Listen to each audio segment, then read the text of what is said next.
राम मंदिर में चढ़ावा चोरी का मास्टरमाइंड कौन और एसआईटी रिपोर्ट में आखिर किस किस का नाम सामने आया है। अयोध्या से आई इस खबर ने पूरे देश में हलचल मचा दी। जिस राम मंदिर में श्रद्धालु अपनी आस्था और विश्वास के साथ दान करते हैं, वहीं अब चढ़ावे की राशि में कथित गड़बड़ी और हेरफेर के आरोपों ने कई बड़े सवाल खड़े कर दिए। मंगलवार को एसआईटी ने अपनी प्रारंभिक जांच रिपोर्ट उत्तर प्रदेश सरकार को सौंप दी। सूत्रों के मुताबिक इस रिपोर्ट में चढ़ावा चोरी से लेकर कथित कमीशन खोरी और नियुक्तियों में गड़बड़ी तक कई गंभीर बिंदुओं का जिक्र किया गया है। रिपोर्ट अब मुख्यमंत्री के सामने रखी जानी है, जिसके बाद आगे की कार्रवाई का रास्ता तय होगा। सबसे बड़ी बात यह है कि रिपोर्ट में कुछ बड़े पदाधिकारियों की भूमिका पर सवाल उठाए गए।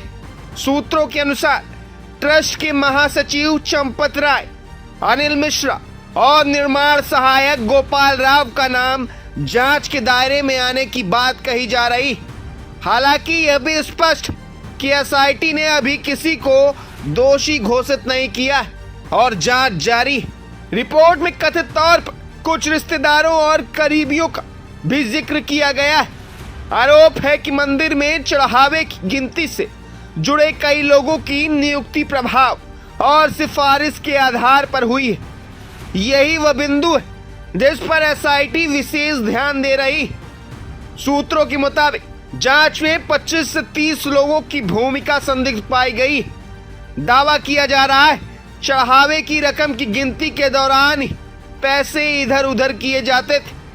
आरोप यह भी दान पत्रों को खोलने के बाद पूरी रकम एक साथ रखी जाती थी, जिससे पहले से कुल राशि का कोई स्वतंत्र रिकॉर्ड मौजूद नहीं रहता था।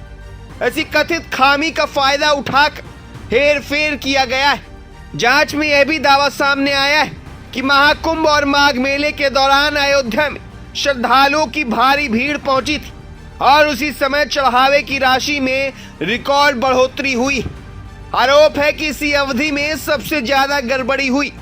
हालांकि गबन की कुल रकम को लेकर सोशल मीडिया पर अलग अलग दावे किए जा रहे हैं, लेकिन अभी तक किसी आधिकारिक एजेंसी ने किसी निश्चित राशि की पुष्टि नहीं की। अब सबसे बड़ा सवाल यही कि अगर यह खेल वास्तव में चल रहा था तो 1.25 साल तक किसी को इसकी भनक क्यों नहीं लगी। सुरक्षा व्यवस्था मौजूद थी, निगरानी के दावे भी थे, फिर भी कथित हेर फेर कैसे जारी रहा। क्या यह केवल कुछ कर्मचारियों का काम था या फिर इसके पीछे कोई बड़ा नेटवर्क सक्रिय था। प्रभातखबर.com, विश्वास वही, रफ्तार नहीं।